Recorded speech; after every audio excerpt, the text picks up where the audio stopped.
Hello guys, আমাদের খাওয়া দাওয়া হয়ে গেল কমপ্লিট। আর আজকের খাবারটা ছিল অন্যরকম, সত্যিই অন্যরকম। খাবারটা খুবই সুন্দর, একটা অন্যরকম খাবার খেলাম আজকে। তাই তো জানি নাকি? হ্যাঁ, হ্যাঁ, অন্যরকম খাবার, কেমন লাগলো খাবারটা খেয়ে? খুবই টেস্টি, খুবই টেস্টি ছিল স্বাদিষ্ট। খাবারটা। ঠিক আছে, বিরিয়ানি খেয়েছি আমরা। কি বিরিয়ানি? Veg veg biryani. বিরিয়ানি। আর সঙ্গে আরো কিছু আছে, একটা খাবার আছে সেটা আমরা দেখে বুঝতেই পারিনি যে কি খাবার।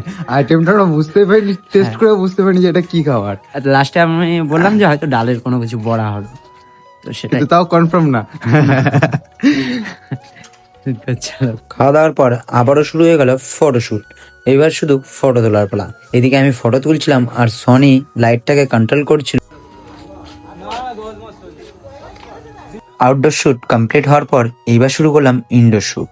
ইনডোর শ্যুট এত জায়গা কম ছিল যে খুব সমস্যা হচ্ছিল। তবুও দেখো কিভাবে আমরা আজ শ্যুটটাকে কমপ্লিট করি। স্পেসটা এত কম ছিল, দুজনের শ্যুট কমপ্লিট করতে পারছিলাম না। এদিকে এত বড় একটা গ্রুপ দাঁড়িয়ে পড়েছে, আর কিভাবে গ্রুপের ছবিটা আমরা নিচ্ছি শুধু একবার দেখো। হ্যালো গাইজ, আমাদের শ্যুট এখন কমপ্লিট। মোটামুটি শ্যুট কমপ্লিট হয়ে গেছে। তোমাদের কেমন লেগেছে আমার সঙ্গে ফটো শ্যুট করে? ভালো লেগেছে। হ্যাঁ, খুব ভালো লেগেছে। খুব ভালো। তো আমার সঙ্গে ছিল সনি, এই যে, আর এই যে বৌদি, আর এই যে আমার একটা বন্ধু ছিল আমার সঙ্গে, আগে খুব পরিচিত একটা বন্ধু। তো তোমাদের ভালো লেগেছে তো? কতটা দিতে পেরেছি জানি না। বৌদির একটা দুঃখ আছে, সেটা হলো বাইরে কোনো আউটডোর শ্যুট বৌদি করতে পারেনি, একটু ব্যস্ত হয়ে গেছিল কাজের বাড়ি, সবাই বোঝো। তো চলো, তোমাদের ভালো লেগেছে? একদম ঠিক আছে, দেখা হচ্ছে আবার পরে।